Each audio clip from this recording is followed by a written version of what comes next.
Good evening to one and all. Welcome you all to the daily Indian Express newspaper analysis for the date 12th as well as 13th November 2023, brought to you by Ganesh IAS Academy. Okay, let's get into the today's newspaper analysis. So mentioned here are the list of articles which we are going to have the analysis in the upcoming slides.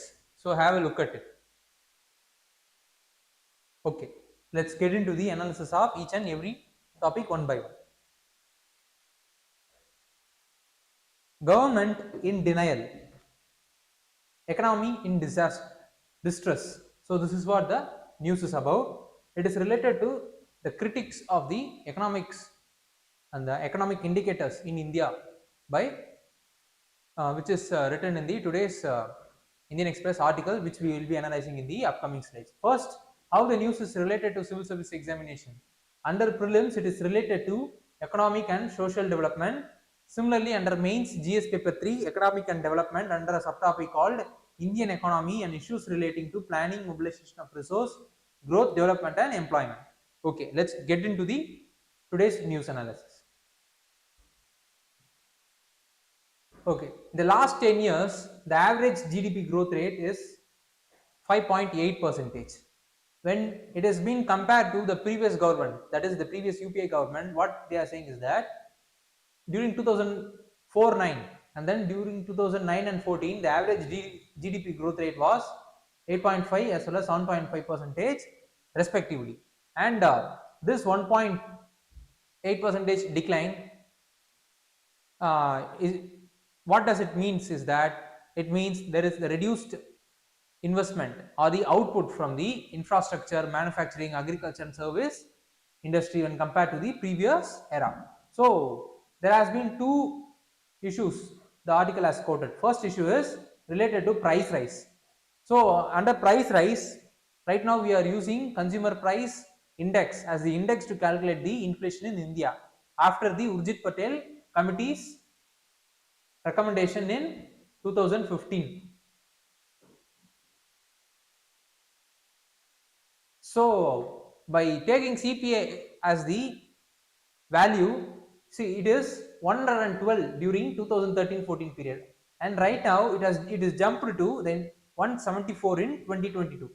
So we could able to see the increased value of index, which means the rate of inflation has risen when compared to the 2013-14 period.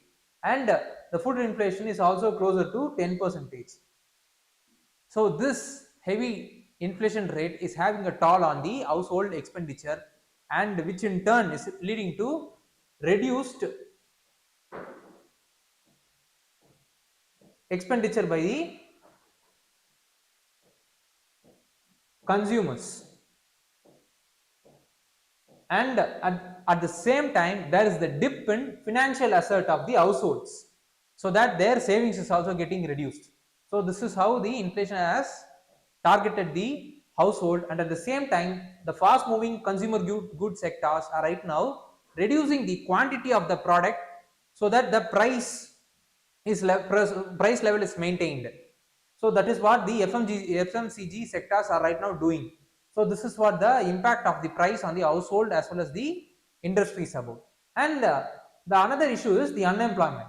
So in the last 10 years, except 1 year, the unemployment rate has always touched nearly 7% according to the article. And what it has said is that the unemployment rate is 42% among graduate according to the state of working in India 2023 data.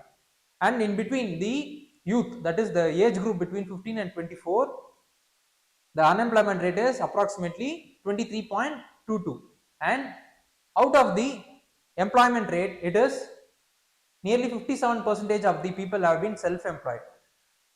On the one hand, the people those who have been self-employed has got increased. On the other hand, the regular wage income has got decreased, and this decrease in the regular wage income is not only limited to the private sectors, but also in government sector, the intake of the people into their government system has got reduced by 22% according to the article. So this is what the factual part that has been raised under the article in respect of these two issues, that is the inflation as well as the unemployment rate.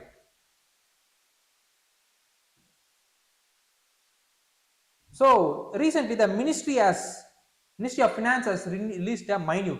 So what it has said is that, see, the economic outlook is gloomy and the growth will slow down and the price will rise, interest rate will be higher, and then household consumption will be reduced, and then savings will decline, then the borrowings will increase. So this is what the minute that has been pointed out in this article, which has been brought out by the Ministry of Finance. And what certain economists are saying is that the credit growth has got increased. So the credit growth, if we are looking deep into the data, means what it is showing is that the retail credit growth has risen, but this retail credit growth has risen in the personal loan as well as the gold loan sectors only. So what it is saying is that the people are right now pledging their golds as well as certain assets to get the money for their immediate expenses. So this is what it is saying. And then this is on one hand the credit, even though the credit growth has got increased, it is not increasing at the qualitative phase. It is increased based on the gold loan dispersal as well as the personal loan dispersal, which the consumers are getting to compensate for the increased price rise and the inflation. And at the other hand, the monthly income has got reduced by 9.2%, and then the average daily wage for the rural casual laborers has also got decreased to 388 from 409. This is on the one hand the income has got reduced, on the other hand the intake or the taking of the credit, the personal credit or the gold loan credit from the banking sector has got increased. So what it is saying is that, as I said previously, people are pledging their asset to get the money for their expenses, and these are all the certain set of problems that has been raised in the articles. And apart from it, the three engines, that is the private investment, the private consumption as well as export, has not picked up when compared to the previous period. Even though after pandemic the government investment has got increased, but it is not led to the corresponding increase in the private investment or the private consumption or the export. So this is what the data that has been brought out in this article with relation to the performance of the present government is about. So let's look into the periodic, since the news has talked about, or the article talked about the unemployment rate, let's look into the periodic labor force survey, which is bringing out the data related to certain key employment as well as unemployment indicators like workers population ratio, labor force participation rate as well as unemployment rate, and it is released by National Statistical Office, and it has been released since 2017 through a technique called usual status as well as current weekly status. The usual status records the situation of the employment for 365 days, and then the current weekly status records the status of employment for 7 days. So this is through this technique only the data with respect to the worker population ratio, labor force participation rate, and then an unemployment rate has been brought out by the periodic labor force survey. So this is what the data that has been brought out by periodic labor force survey. So what it has said is that the total labor force participation rate has risen to 57.9% when compared to 2017-18. That is the first report of the periodic labor force survey. And in rural areas as well as urban areas also, it got quantitatively raised when compared to 2017-18 and period. And at the same time, the male as well as female labor force participation rate also got increased. So is the case for worker population ratio as well as unemployment ratio. We could be able to see that the worker population ratio, overall worker population ratio in rural areas, urban areas, male worker population ratio as well as female worker population ratio got increased when compared to the 2017-18 period. So is the case with the other indicator called unemployment ratio. unemployment rate, where all the indicators, the sub indicators of this indicator has also got increased or decreased when compared to the 2018 17-18 period. See, the unemployment rate has reduced means what the periodic labor force is saying is that more number of people are getting employed. So this is what the data that has been officially brought out by the periodic labor force survey is saying.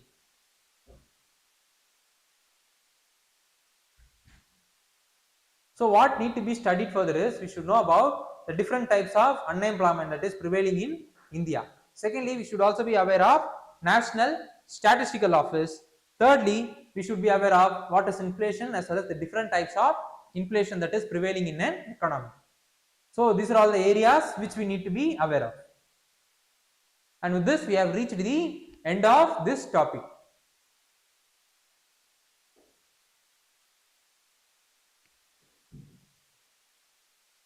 Smart cities ranking, SURAT tops, and at the same time, union territories as well as northern cities are in bottom. Okay, since the news is related to smart city mission, under prelims it is related with a topic called economic as well as social development. Similarly, under mains GS paper 3 economic and development, it is related to a subtopic called Indian economy and issues relating to planning, mobilization of resource, growth, development and employment. So this is what the data in relation to the smart city mission is about. So we could able to see here that the Surat, Agra, Ahmedabad, Varanasi, Bhopal, Tumakuru, Udaipur, Madurai, Kota and Shivamoga are at the top 10 cities in terms of implementing the project and at the same time utilizing the funds that has been allocated under the smart city mission. And bottom 10 cities are Kavaratti, Puducherry, Port Blair, Impal, Shillong, Daman and Diu, Guwahati, Aizawl, Gangtok as well as FACILE. So these are all the bottom 10 cities which have low performance in terms of implementation of projects, and at the same time they have underutilized the funds that has been allocated under the project. So since June 2024 is the deadline for the smart city mission, and as I said that Gujarat, Uttar Pradesh, Madhya Pradesh, Karnataka, Tamil Nadu, Rajasthan and their corresponding cities only are among the top 10 states in completing the project and at the same time utilizing the funds. And right now 22% out of the overall allocated project is right now is under implementation, and the 37% of this values is also being the work of 37% of those the value of the project value is also been going on. And what they are saying is that the project, even though it is lagging in certain cities, it will get finished by the deadline, that is the June 2024. So this is what the news is about. Let's look into the smart city mission. It is launched in 2015 to promote the cities that have core infrastructure as well as clean and sustainable environment to provide a decent standard of life to the citizens, those who are living in those city. And it aims to drive the economic growth and at the same time enhance the standard of living of the citizen. And it will be covering the 100 cities based on the weightage that has been given to urban population as well as the number of statutory towns. So 50 points as well as 50 points have been allocated respectively for this two criteria, based on which 100 cities will be prioritized, and those cities only the smart city mission as well as the funds will be allocated. And it is this it comes under Ministry of Housing and Urban Affairs, and it is the centrally sponsored scheme where the central government will be giving sanctioning the fund. At the same time the local government should also provide fund for the implementation of the smart city mission. And the implementation structure will be of 3 grade, that is at the national level it is headed by the secretary to Ministry of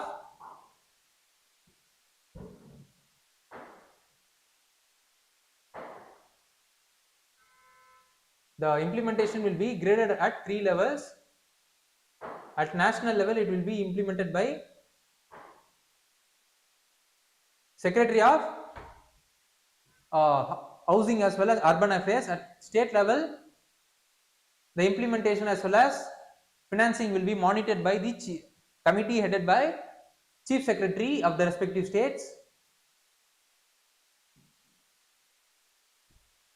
And at the local level, it will be headed by district collectors,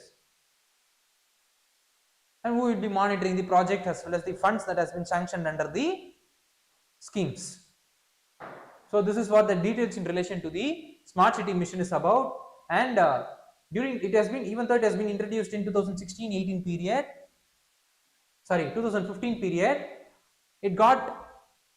it started its implementation from 2018 only, because during 2016 to 18 it took nearly 2 years to identify those 100 cities based on the urban population as well as the number of the statutory town that is present in the state, and based on which the cities have been identified, and this identification took nearly 2 years. So that is the reason why the project get started off only during 2018, and from 2018 till its time period is 5 years, and it should have ended this year 2023 itself, but the extension of 6 months has been given, so that it is going to end in June 2024.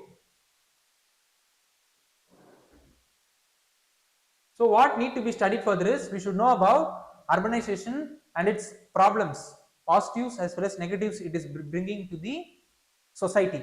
Secondly, we should also be aware of what is 73rd and what is 74th amendment, and in constitution which are all the articles that is coming under it, and which are all the schedules that has been inserted in relation to the 73rd as well as 74th amendment. Thirdly, we should also be aware of this smart village scheme which is also being implemented.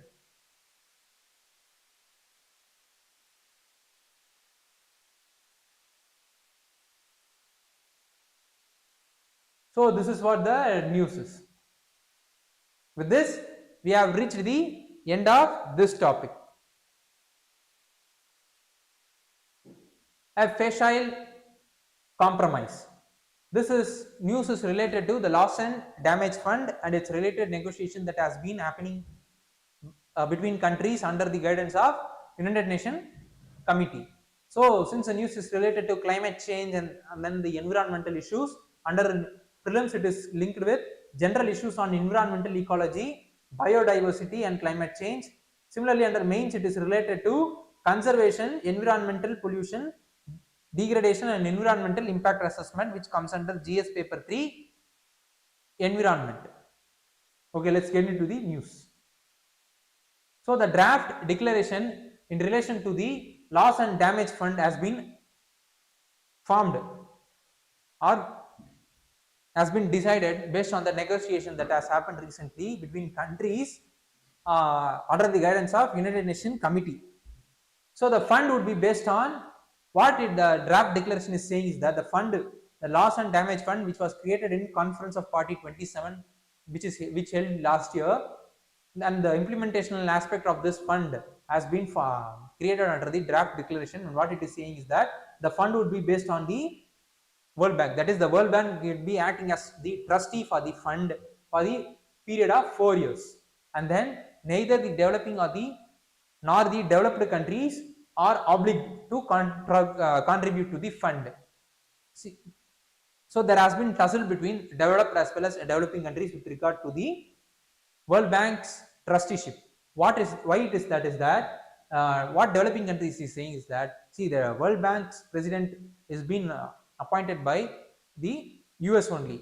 So if the fund is going to be under the trusteeship of World Bank, means it is directly or indirectly will be controlled under US, which the developing countries does not want.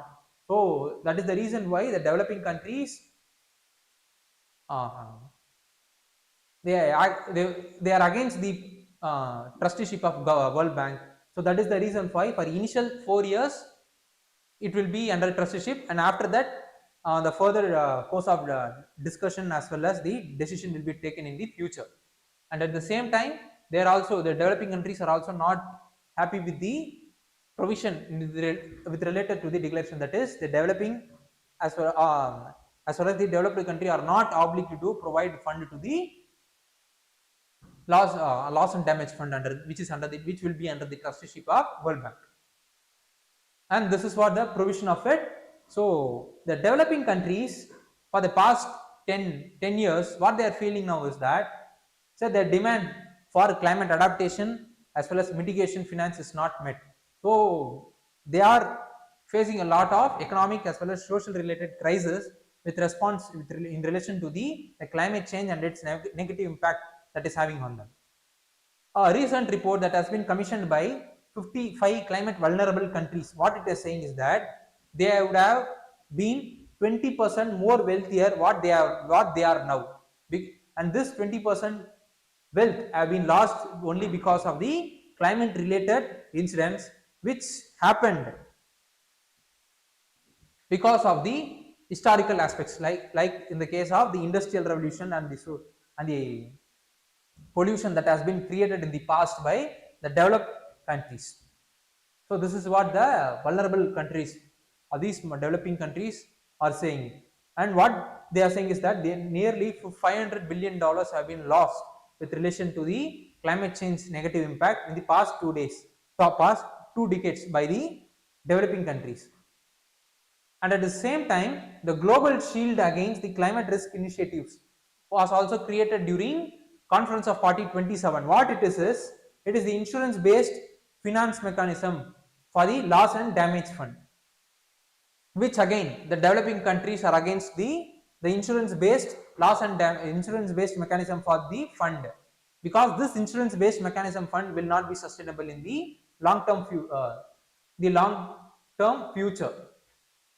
So that is why they are against this initiative also. So this is one thing. On the other hand, this loss and damage fund might be used as a route for the first world donor, that is already those agencies or the private organization those who are providing aid in the form of humanitarian aspect to these developing countries during the time of disasters. From now on, there might be a chance that they will be using this loss and damage fund as the route to finance the climate related insurance in the developing countries, rather than providing aid separately to the countries. If they are giving this fund as the aid means, they might not be giving back. They're not, then the developing countries need not give back those money to the humanitarian agencies in the future course. But if they are going to provide this fund through this route means, there might be a chance that developing countries, those who are receiving this fund from this humanitarian agencies, should or might return this credit in future time. So this is why this is the other aspect which the developing countries are against this fund.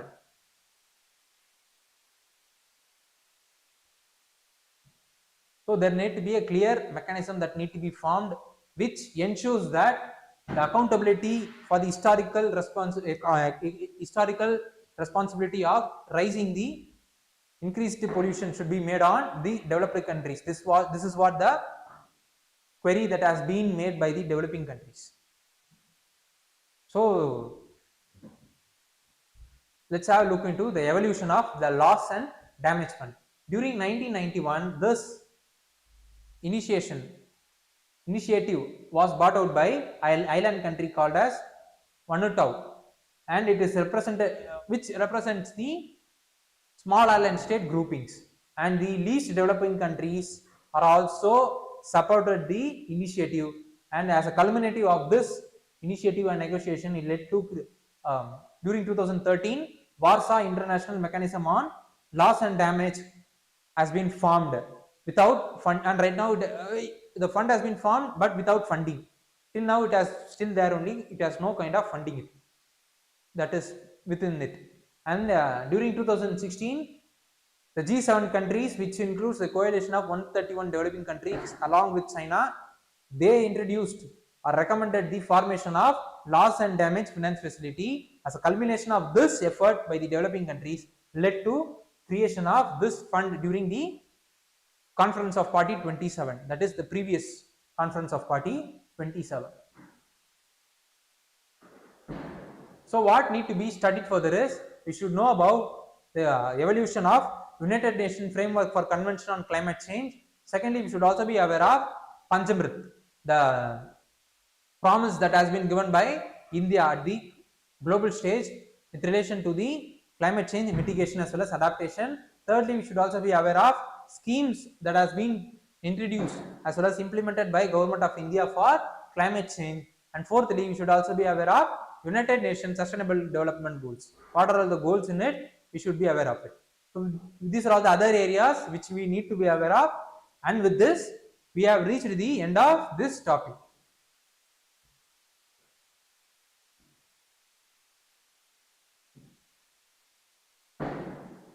What the data on NOTA say? So since the news is related to NOTAs, that is the none of the above option in election. Under prelims, it is related to Indian polity, governance. Similarly, under mains GS paper 2, under polity, a subtopic called appointment to various constitutional posts, powers, functions and responsibility of various constitutional bodies. So NOTA was initially introduced in 2013 by Supreme Court based on a case of based on 2004 public interest litigation case by People Union for Civil Liberties. So why this news came in the today's newspaper is, the Chhattisgarh CM wanted to, has made a request to the Election Commission to remove the NOTA from the ballot. Why? Because most of the time the vote that has been obtained by NOTA is way higher than the margin of victory, and at the same time it is creating confusion among common citizens. That so what the CM is saying is that most of the people, when they are voting in the polling booth, they will vote according to their respective political party, and at the same time, while after voting, they are also clicking the none of the above option also. So by clicking both the options, that is voting for their respective political party and then clicking the none of the above option, most of their votes have become invalidated.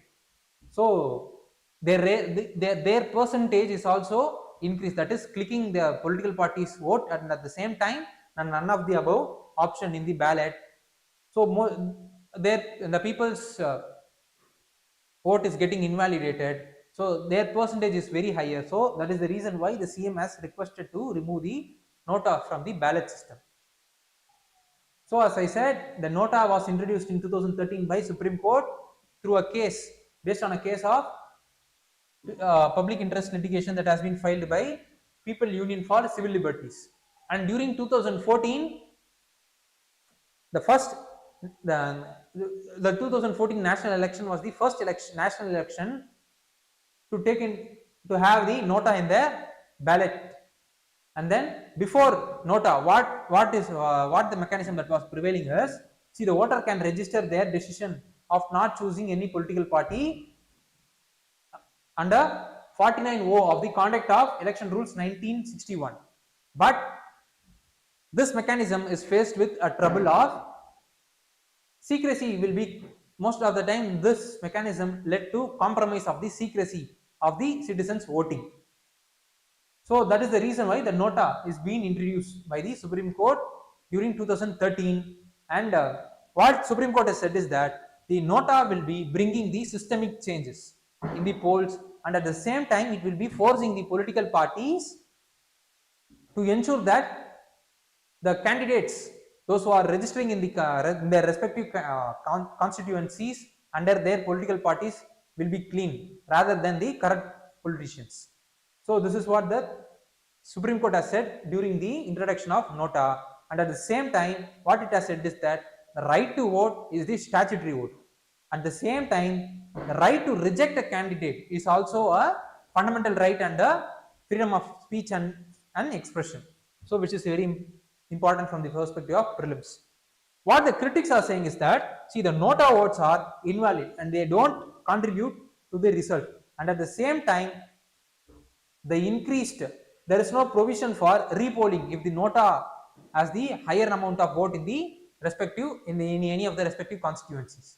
So this is what the critics that has been placed against the NOTA. And during 2015, the NOTA was given a symbol in the EVM machine, that is a black cross on the ballot paper.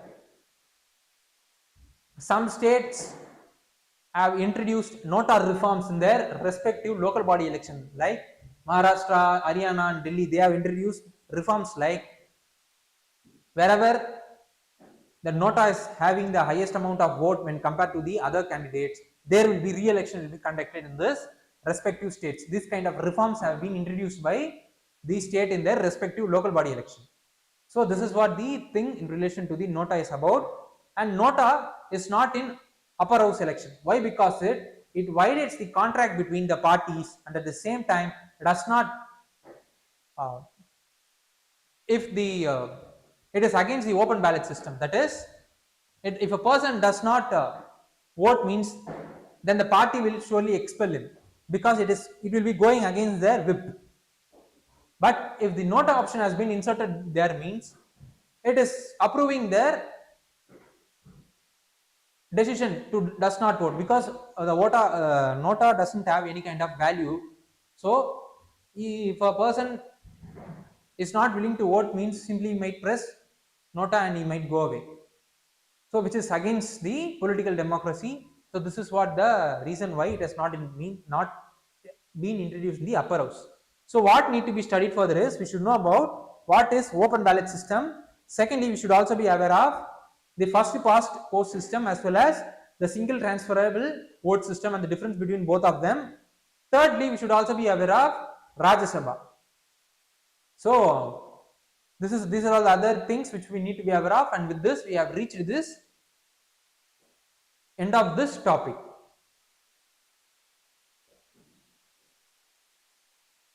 Saturn ring will disappear in 2025, or will they?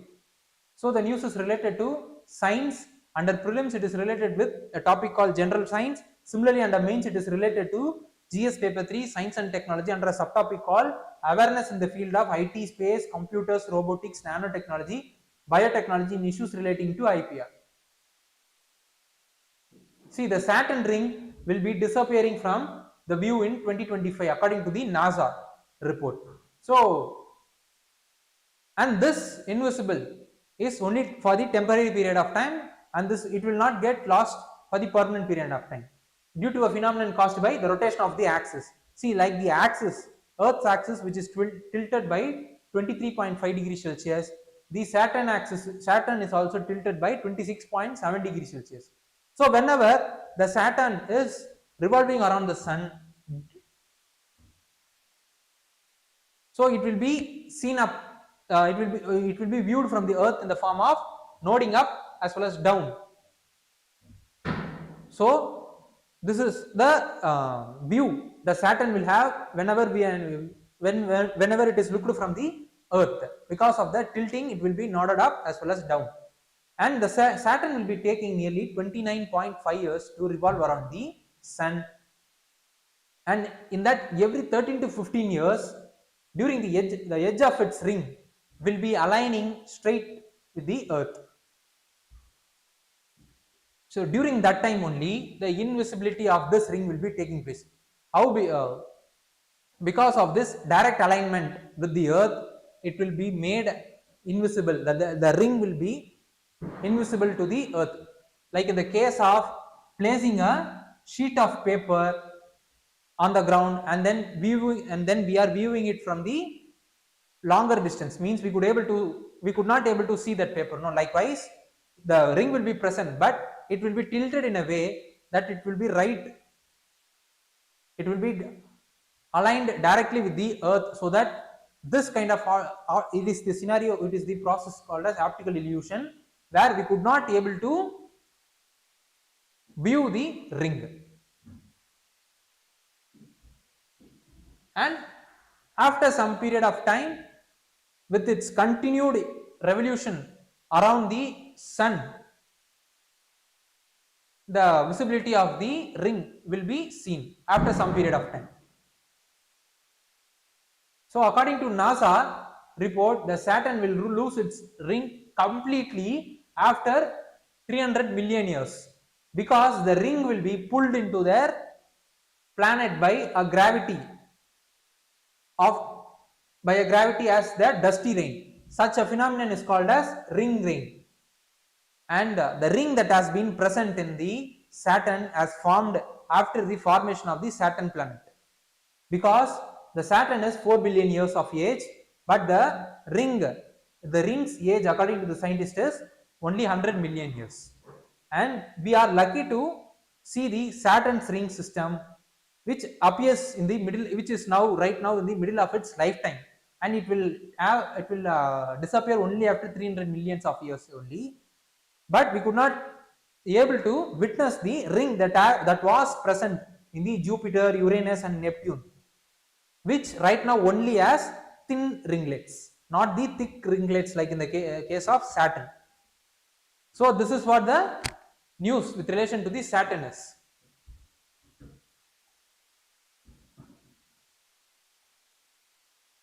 So what need to be studied further is, we should know about the solar system as well as Earth, the structure of the Earth and then the moon. So these are all the other things which you need to be aware of, and with this we have reached the end of this topic. So let's get into today's practice prelims question. So mentioned here is that today's practice prelims question. I want those students, those who are watching this session online, please do comment the option point for the question which you are seeing right now on the board. Okay. With this, we have reached the end of this session. Please do like, comment, share, subscribe the Ganesh AS Academy so that you will get notified with relation to the daily current affairs session, and also the important current affairs session that will be brought to you in the future by the Ganesh AS Academy. Thank you.